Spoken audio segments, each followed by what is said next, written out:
ආනන්දජාතිස්කරතුමා සම්භාවනීය සෞඛ්‍ය පළාත් සහ සෞඛ්‍ය මාධ්‍යාංශ අධ්‍යක්ෂක සහතින්දරුවනේ මාමිත්‍ර ස්ලවුස් යුරෝලොජි සංගමේ සමාජික වරුනි ගුරුවරයෙක් ඉන්නවා සමරවීර ප්‍රොෆෙසර් නිපෙරේරා ගුරුවරුනි කොලෙජ් සර්ජන් සභාපතිතුමනි එතන විශේෂයෙන් අපිට ගන්නේ प्रधान विशेष आराध्यतुलु नयन विजयसूर्य महोदय अस्के अखबारनि महोदय अनिल कुलतिलक महोदय मानवशेखर महोदय मित्रों පළවෙනියෙන්ම ඔබතුමාලාගේ මම සමාව ඇදිනවා මේ කතන්දරේ පොඩි විස්තරයක් කිව්වේ නැත්නම් අපිට මේ රොකට් එකක් වගේ උච්ච ඉස්සරහට ගිය මාස තුනකින් කරපු මේ දැවැන්ත ව්‍යාපෘතිය කෙසේද උනේ මේ ඉදිරියට යන්නේ කොහොමද කියන එක මම විස්තර කරගන්න අමාරු වෙනවා. එහෙනම් මම කලින්ම සමාව ඉල්ලනවා. මගේ කාලය ටිකක් සාමාන්‍ය වෙලාවට වඩා දීකැසුණා. මේ අපි අද දැක්කේ මෙතිම කෝපර කෙරුවා නෙවෙයි. අපි අද නව සංකල්පයක් මේ අමිතුමාගේ ආදර්ශයට ආශිර්වාදයේ යටතේ නව සංකල්පයක පටන් ගන්න තමයි අපි අද මෙතන ආරම්භ කරන්නේ. ඔබතුමාලා මම කිව්වොත් එහෙම සමහර විට මේ ලංකාවටම දාම ස්පෙෂලිස්ට් යුරෝලොජිස්ට්ලා වෛද්‍යවරු ඔක්කොම ශාරීරික විශේෂඥයෝ තාම රජයේ සේවයේ ඉන්නේ 35කට අඩු ගාණක් කියලා ඔබතුමාලා බොහොම පුදුම වෙයි. අපේ සංගමයේ ඉන්න 50 ගාණක් ඒ ට්‍රේනීස්ලා රිටයර් වෙච්ච සමාජිකවරු පුද්ගලික අංශයේ සමාජිකවරු ඉන්නවා. නමුත් රජයේ සේවයේ ඉන්නේ 35කට අඩු කොටසක්. නමුත් අපි ලංකාව රටක් හැටියට ආඩම්බර වෙන්න ඕනේ. අපේ සෞඛ්‍ය දර්ශක ඉතාම ඉහළයි.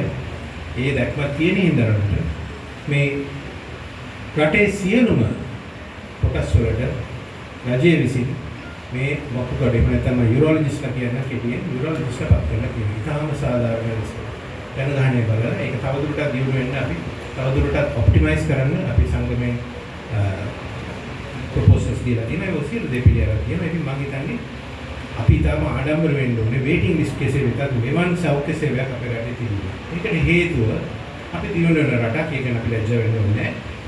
ආසියාව බැලුවොත් මේ වගේ නිදහස් සෞඛ්‍ය සේවයක් ප්‍රාථමික සහ ත්‍රිතීක තත්ත්වයේ දක්වා මුදල් නැතුව කරගන්න පුළුවන් අපේ රට වගේ නැනක පමණයි. මේ අපේ අසල්වැසි රටවල එහෙම කරන්න බෑ. මේක විශේෂ දෙයක්. නෑ ඔතනදී තමයි අපිට ප්‍රශ්නේ කරන්නේ. මම මතකයි ඉච්චරම කාලයක් නෙවෙයි මේ ළඟකදී තමයි අපිට වෛද්‍ය ශිෂ්‍යවලා හිටියේ. ඒ කාලේ හොකක් දේවා කියන්නේ අතින් පයින්. අත් දෙකෙන් තමයි නයිලොන් තිබ්බා, කැට්කට් තිබ්බා, අපි කබල ඔපරේෂන් කරනවා. ඇමරිකාතුමා ලේකම්තුමා අද දැක්ක මේ මිලිමීටර දෙකෙන් වකුගඩුවට ගිහිල්ලා ගත්ත ඔපරේෂන් එක අඟලක ගලක් ගන්න අපි ඉස්සර අඟල 8ක් විතර කපනවා. ලෙඩා මාස 8ක් විතර ගෙදර ඉන්නවා ඊට පස්සේ. නමුත් ඒක අත්‍ය දැන් වෙනස් වෙලා තියෙනවා. අපේ ගුරුවරු සහ අපේ ඉන්න සමාජිකයන් එකතු වෙලා මේ සෞඛ්‍ය ක්‍රමවේද මේ ශල්‍ය ක්‍රමවේද රට පුරා ප්‍රතිසාර කරලා තියෙනවා. දැන් මෙතන තමයි ප්‍රශ්නේ. මොකද මේ ප්‍රශ්නේ නවතම ශල්‍ය ක්‍රම, නවතම ඩයග්නොසිස් ක්‍රම, නවතම ශල්‍ය වෛද්‍යවරු විශේෂඥවරු රට පුරා පැතිරෙනකොට අපි හිතන ප්‍රශ්න අඩු වෙයි කියලා. නෑ සම්පූර්ණයෙන් වැරදි. ඇමතිතුමනි එතකොට ප්‍රශ්න වැඩි වෙනවා අපිට. අපිට ප්‍රශ්න වැඩි වෙන හේතුව අර චම්පිකා මැඩම් කිව්වා වගේ කමියුනිකබල් ඩිසීස් අපි දැන් පාලනය කරලා ඉවරයි හුඟක් දුරට. non communicable disease අපි diagnose කරලා නැහැ ඔක්කොම. අපි තාම මේ අර මේ වෛද්‍ය ශාස්ත්‍රයේ තියෙන iceberg phenomenon එකක්. අපි මේ iceberg එකේ දැල්ල ටිප් එක විතරයි අපි මේ තාම අල්ලගෙන යන්නේ. ඇත්ත ප්‍රශ්නේ යට තියෙන්නේ. ඉතින් වෛද්‍යශාස්ත්‍රයේ වැඩි වෙන්න ස්කෑන් වැඩි වෙන්න diagnosis තව මතුවෙනවා. ඕකයි අපේ ප්‍රශ්නේ. මැඩම් කිව්වා වගේ ඉස්සර 50 වෙනකොට දැනිස් ගෙවුනොත් මිනිස්සු 55 රිටයර් වෙලා ගෙදර ගිහිල්ලා වීල් චෙයාර් එකේ ඉඳලා කලින් මැරෙලා යනවා.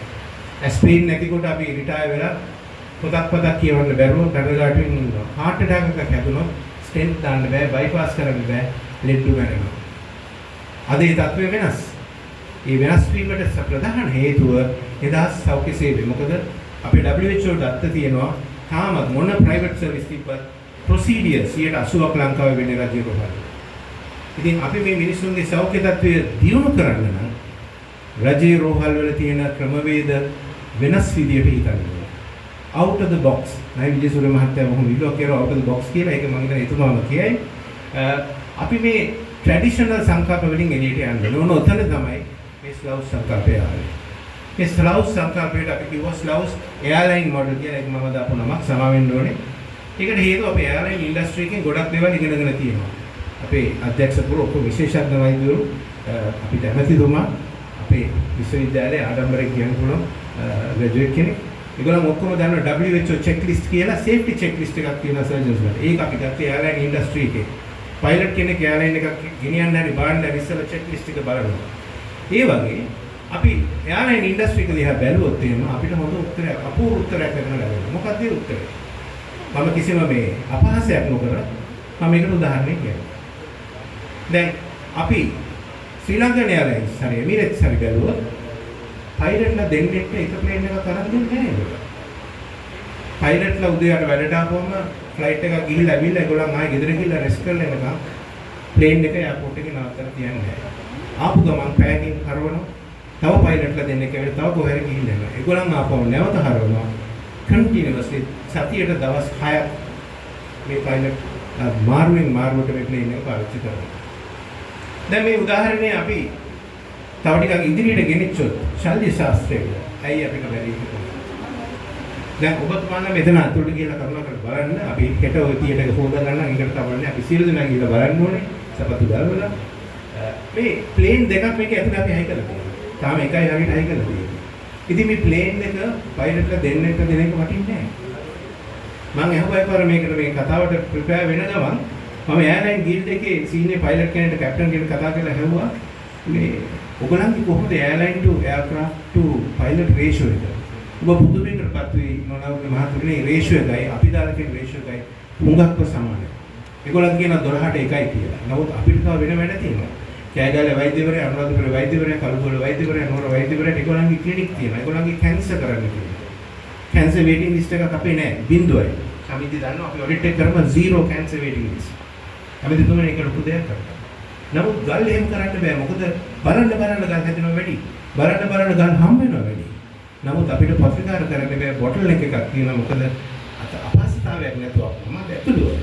මගේ තියෙන විශේෂ කිට් එක මේ වගේම හොඳයි. කල්පෝද. නමුත් මට සතියට මාසෙට පාවිච්චි කරන්න පුළුවන් 4 වතාවක්. නුවන් ප්‍රේමචන්ද්‍ර මහත්තයා මෙතන ඉන්නවා. ආසාවෙන් බලාගෙන මෙහෙම ඔපරේට් කරන්න. එතුමාට උඩ තට්ටුවේ තව ඒ වගේම කිට් එකක් තියෙනවා. තව ප්ලේන් එකක් තියෙනවා කල්පෝද දෙකයි. එතුමාට පුළුවන් ඔපරේට් කරන්න මාසෙට දවස් 8යි. සමහර වෙලාවට 6යි මොකද පබ්ලික් හොලිඩේස් එන නිසා. සමහර වෙලාවට 5යි. ඉතින් මේ අපි ප්ලේන් එක එකතු කරුවා. කොච්චර දුර යනවද? දැන් ඔන්න ඕක තමයි මේ ස්ලවුස් සංකල්ප. දෙවනුව මම දවදයක් කියන සමාවෙන්න ඕනේ මේ කතාව නොකියුවොත් මම තාම ලොකු අසාධාරණයක් කරන්නේ. අනිල් ජාසිංහ මහත්තයා මේ වගේම ඉස්සර හැබැයි අවුරුදු 20කට ඉස්සර. මම ටිකක් වෙනස් මගේ කොණ්ඩේ එතකොට කල්වි. 2005 විතර අපි දින ගොඩක් දෙනා නිරපරස යනකොට සමරවීරස යනකොට 2005 තමයි අපි විශේෂඥ පුහුණුව කරලා කවදාද. මේ එනකොට අපිට තිබෙ අත් දෙක විතර ඔපරේෂන් කරන්න. මොකද අපිට සියලු දෙනාට විවිධ අයිතිවාසිකම් රාජධානි තියෙන ස්පිරිතාලවල. අපහසුයක් නෙමෙයි ඒක තමයි මේ අපේ කල්චර් එක. British culture. my ward, my theatre, my this. ඒක මම අපහසුයක් නෙවෙයි කියන මටත් තියෙනවා. ඒක අපහසුයක් නෙවෙයි. දැන් මේක තමයි ට්‍රැඩිෂනල් වේ. ඉතින් අපි මේක මාරු කරන්නේ මේ ස්ලවුස් එයාර්ලයින් concept කියලා කිව්වේ නෑ. ඒකට මට එච්චර තේරුමක් නෑ. පොඩි කෙනෙක් හැටියට මම අනිල්සර්ට ගිහිල්ලා කිව්වා සර් අපි මේක මෙහෙම කරමු. අපි මේ අර අලුත් ගහන බිල්ඩින් එක දක්වා කල්පින් ගහමු. මේකට හොඳ ඩෝන කෙනෙක් ඉන්නවා. එතුමාත් අපි ළඟ හිටපු කැන්සර් පේෂන්ට් කෙනෙක්. එතුමා කිව්වා සියලුම දේ කරලා දෙන්න. මෙන්න මෙතුමන්ලා වගේම කෙනෙක්. එතුමා අවුරුදු 20ක් ඒ කැන්සර් ඔපරේෂන් එක කොළඹ කරලා මේ ළඟදී අපරාප්‍රාප්ත වුණා. ඒ බොඩි එකත් එයා දවදොරටම විශ්වවිද්‍යාලයකම දන් දුන්නා. නමුත් අභාග්‍යයකට වගේ අනිල් ජාසිංහ මහත්තයා සමහරවිට පොඩි විස්තරයක් මම කියන්නේ අපිට ඒ දැක්ම එතනින් ඉහළට ගෙනියන්න බැරි වුණා. අනිල් ජාසිංහ මහත්තයා මට මතකයි බොහොම කඳුලෙන් පිරි මීටින් එකක් අපි මිනිස්ට්‍රි එකේ ගිහලා අපිට ශ්‍රීලංකාවේ නවත්තලා දානවා. අපිට කරගන්න බැරි වුණා. ෆාස්ට් ෆෝවර්ඩ් 2021 මේ 2008 9 අපි එකෙන් බඩු ගොඩක් ගත්තා. අද පාවිච්චි කරනවා. ඒ පළවෙනියෙන් එතුමා ඒ අපේ දායකයා දුන්න එක්ස්රේ මැෂින් එක නම් සමරුවක් වශයෙන් තියාගෙන ඒක තාම වැඩ කරනවා.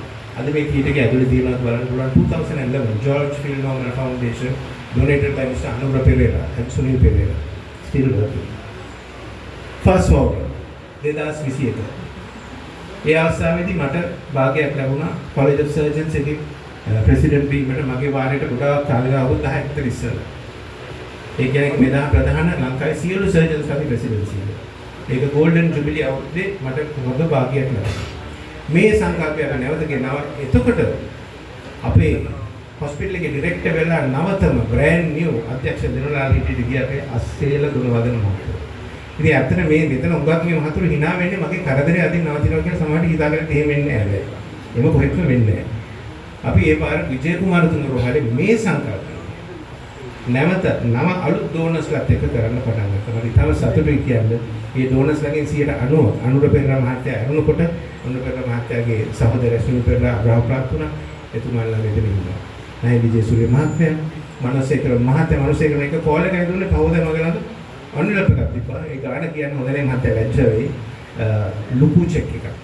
මම මනෝට කිව්වා මනෝ දැන් නම් ඩොලර් රේට් එක මේ එක්ස්චේන්ජ් රේට් එක වෙනස් වෙලා අපි ඒක ගැන නැවත කතා කරමු කියලා. මොකද 21 එක්ස්චේන්ජ් රේට් එක දැනුයි වෙනස්. අනිත් ගුණතිලක මහත්මයා අස්කි අක්බරණි මහත්තයා අද ආවේ මගෙන් ආරාධනාව නොමැතිව. අස්කි අක්බරණි මහත්තයා කෙනෙක් කවුද කියලා අපිට කාටවත් කියන්නේ ලංකාවේ කෙනෙක් දන්නවා. මරදානි ස්ටේෂන් එක අද කොහොම තියෙන්නේ කියලා අපි දන්නවා. ලංකාවේ තේ වලට මොකද කරන්න කියලා අපි දන්නවා. විවිධ දේවල්. නයිල් විජේසුන්දර මහත්තයා විජේ සූරිය මහත්තයා කියනවා වෙනම කතා කරනවා. නමුත් අපිට මේ වැඩේත් කරන්න බැහැ. දැන් ඔන්න අපි අදට ආවා. මම මේ කතාව කියන්නේ මොකද අපි හුඟක් වෙලාවට දකින්නේ මිනිස්ට්‍රි එක රජයක් නොකරන දේවල් ගැන. වෙන රජය කරපු දේවල්. NCD මීටින් එක ගැන චම්පිකා කිව්වා මම කියන්නේ. මට දුන්න විනාඩි 5ක් ඔයාලට ඕන දෙයක් කියන්න. විනාඩි 5න් ඉවරයි. විනාඩි 10 දී අනිත් සර් කිව්වා මේක ලියලා දෙන්න. ඔයාගේ concept එක කොහොමද දුන්නට. චම්පිකාටයි සමිතියලා දීලා කියලා මේක ප්‍රොපෝසල් එකක් ඇටියට මට දවස් දෙකකින් දෙන්න. මේගොල්ලන් දවස් එකමාරෙන් ගිහින් දුන්නා. ඊළඟ සතියේ අනුතුමා නියෝගයක් දීලා කිව්වා මෙහෙට එන්න කියලා. බුදුමාලා විශ්වාස කරන්න ඔබතුමාලා දකින සියලුම දේ අද මාස 3ක් ඇතුළත කෙරුවා. අපිට අවුරුදු 20ක් කරන්න බැරි වුණු දේවල් මාස 3ෙන් අපි කරා. මේක මම නොකියුවත් මම හිතන්නේ අනුතුමාට සංකේතතුමාට DGට NCD සමිතිය මගේ බැච්මේට් චම්පිකාට කරන ලොකු අසාධාරණයක්. එතකොට මේ ප්‍රොවින්ෂල් කවුන්සිල් මිනිස්ට්‍රි ප්‍රශ්න දීපු අපි හනිෆ් මහත්තයාට අනිත් යුසුෆ් මහත්තයාට කතා කරලා කවුරුක පංචර මහත්තයා මට කතා කළා. මම එයාට කතා කරුවා එයා මට කතා කළා. සීලතෙන් මොකද කරන්නේ? ඔන්න අපි අද ඉන්නවා. දැන් මේ අපිට බඩු තියෙනවා. නමුත් මේ බඩු තියෙන්නේ ගත්තේ වනේ මොකද තාම අපේ ගත්ත බඩු මම නැවෙනවා. දැන් නැවෙනක අපිට ඉන්න බෑ මොකද මේ රෙකෝඩ් එකක් තියෙනවනේ කඩන්න. ජනබේ අපේ අමතකතුමාගේ අයි බලන් ඉන්නේ බැරිද පටන් ගන්න. ජාසික මහත්තයා මොකද ශ්‍රීනාත් කරන්නේ. මම ඔන්න එතනදී කියන්නේ අපේ සමහර දේවල් නෙගටිව් දේවල් අපි හැමෝම දකිනවා. මම කතා කරලා ඉන්ඩස්ට්‍රි එක. මම කතා කරනවා මට සමීප සම්බන්ධතා තියෙන පෞද්ගලික රෝහල් වල. මම කතා කරලා මිත්‍රයෙක්. මට එක්කෙනෙක්ට දෙපාරක් කෝල් කරන්න ඕනේ. මම විස්තර කියන්නේ මොකද සමහරව මිස් වෙන්න ඉඩ දෙනවා. අපිට ඇඳුම්ද, මටීරියල්ද, ඉක්විප්මන්ට්ද, මැෂින්ස්ද හැමදේම මෙතන තියෙන්නේ. එක කෝල් එකයි දුන්නේ දෙවෙනි කෝල් එක ඒගොල්ලන්ගෙන් අපිට ආවා. So we have a complete theater. ඉතින් බලන්න මේ ලංකාවේ මිනිස්සු කොච්චර හොඳද කියලා. සමහර මිනිස්සු ඉල්ලන්නේ නැතුව සල්ලි දීලා තියෙනවා. දැන් අපි මේ දුවන්නේ loan instruments. මොකද අලුත් shipment එක මගේ එනවා. විජේසූරිය මහත්තයා E-Space company chairman ඉතින් එයා දන්නවා shipping ගැන. මම එයා අපිට ඉක්මනට ක්ලියර් කරලා දෙයි. ඒ වගේම අපේ ඉන්න මිත්‍රයින් නේද ගොඩක් ඉන්නවා. මම හිතන්නේ විජේ කුමාරතුංග ප්‍රොජෙක්ට් එක වගේම අපිට නොමසුරුව සහයෝගය ලැබෙයි. දැන් මේ ඔක්කොම තිබ්බට වැඩක් නැහැ. කවුද වැඩ කරන්නේ? අපි සංගමේ මීටින් එකක් තියලා ඔඩිට් එකක් කරලා කතා කරපුවාම unanimous decision. අපි මේක කරන්න ඕනේ. කැපවීම. අපිට මේ කැපවීම මේ වෛද්‍යවරු ලෙඩ ගේන්නේ නැත්තම් වෛද්‍යවරු කිව්වොත් අපිට බෑ අපිට මහන්සි වෙන්න බෑ. කවුද මේ ඔපරේෂන් කරන්නේ? ඉතින් ඉක්විප්මන්ට් කොච්චර තිබ්බද? මිනිස්සුගේ කැපවීම නැත්තම් බෑ.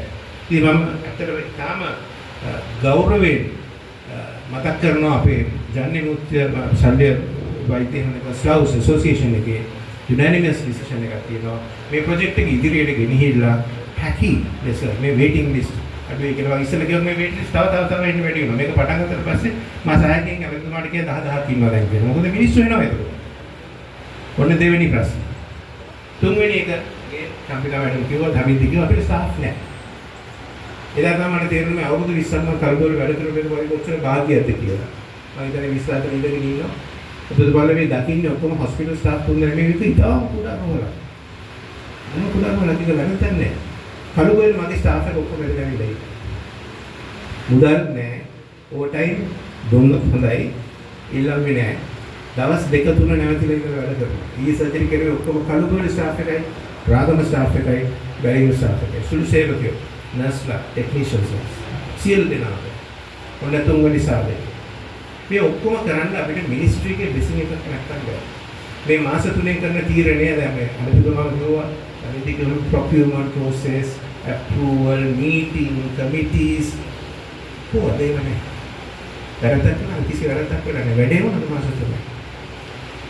ඉතින් මේ සියලු සාධක තියෙනකොට අවසාන අවශ්‍යතාවය තමයි අපි අර රෝඩ් පිටු යන ලෙඩාට හරියක් දෙන්න හෝ ගල අඟල් කාටකින් ඉන්සිෂන් එකක් දාලා අයින් කරන තාක්ෂණය ඕනේ. මේ තාක්ෂණය දෙවෙනි තාක්ෂණය වෙන්න බෑ. අපේ රටේ තියෙන ලිටරසි වැඩිම නම් අපේ තියෙන සෞඛ්‍ය නිදර්ශක ලෝකයේම ඉහළ තත්ත්වය නා ආසියාවේම හොඳ නම් අපිට අඟල් 6ක් මේ නිදුම කපලා ගන්න බෑ. උතන තමයි ඊළඟ ලොකුම සම්පත අපිට ලැබුණේ අපේ යාළු මිත්‍රාදී විජේසුරි මහත්තයා මගේ ජීවිත කාලයක් වන්දුනා. විජේසුරි මහත්තයාගේ පියාවක් මම වන්දුනා. මනසේකර මහත්තයා පොඩි කාලේ ඉස්කෝලේ යන කාලේ ඉඳලා අස්කි අක්බරගේ මම විවිධ ලෙස කල්‍යාණ මිත්‍රයෙක් අනිල් බෝධිසත්ව මහත්තයාගේ ස්ටාෆ් එකේ උගන්වනවා. මෙතුමන්ලා සියලු දෙනාම මේකට කාටවත් ඉන්වයිට් කරන්න ඕනේ ඒගොල්ලන් ආවා. මොකද 27 ඒගොල්ලන් මේක කරන්න ලෑස්ති වෙන්නේ. ඒගොල්ලන් ඉතින් එහාට කන්නේ මොකක් හරි මේක සස්ටේනබිලිටි පැත්තට ගෙනියන්න අපිට ගොඩක් උදව් කරා කියලා අපි බලාපොරොත්තු වෙනවා.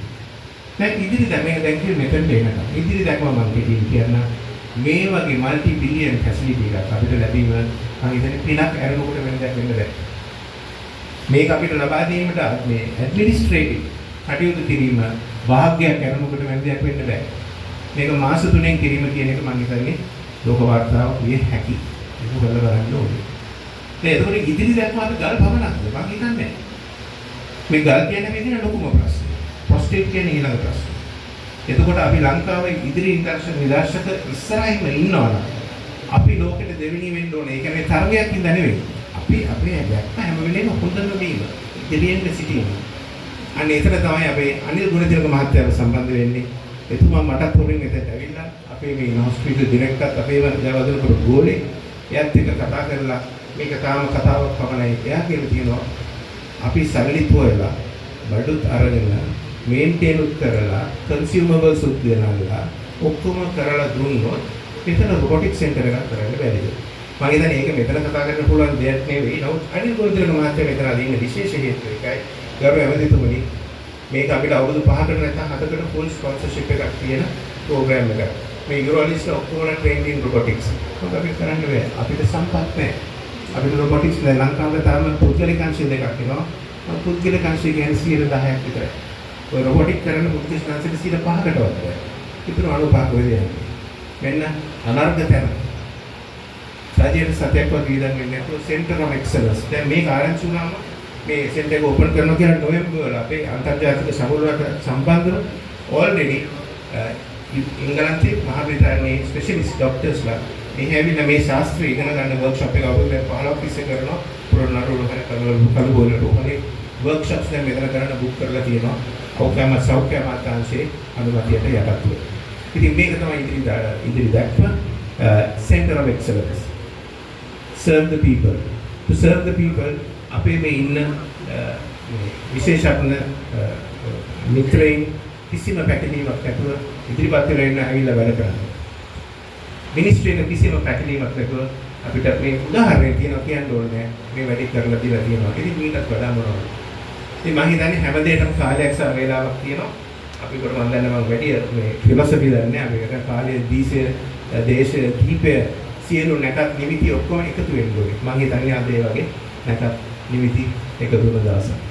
ඉතින් මේ ස්ලවුස් 25 26 ලීඩර්ෂිප් එක මට දීම ගැන මම ඉතාම සතුටු වෙනවා. මේ අවුරුද්දේ අපේ තිබ්බ තේමාව තමයි equity through collaboration. equity through collaboration. ඒක සිංහලෙන් කියනවා නම් සහයෝගීතාවය කරහා සමානත්වතාවය කරා දී. මම හිතන්නේ මේ ප්‍රොජෙක්ට් එකේ අපේ ටීම් එකට තියෙන ලොකුම හයිලයිට් එක වීම ගැන කිසිම සැකයක් නැහැ. ඔව් ස්තුතියි.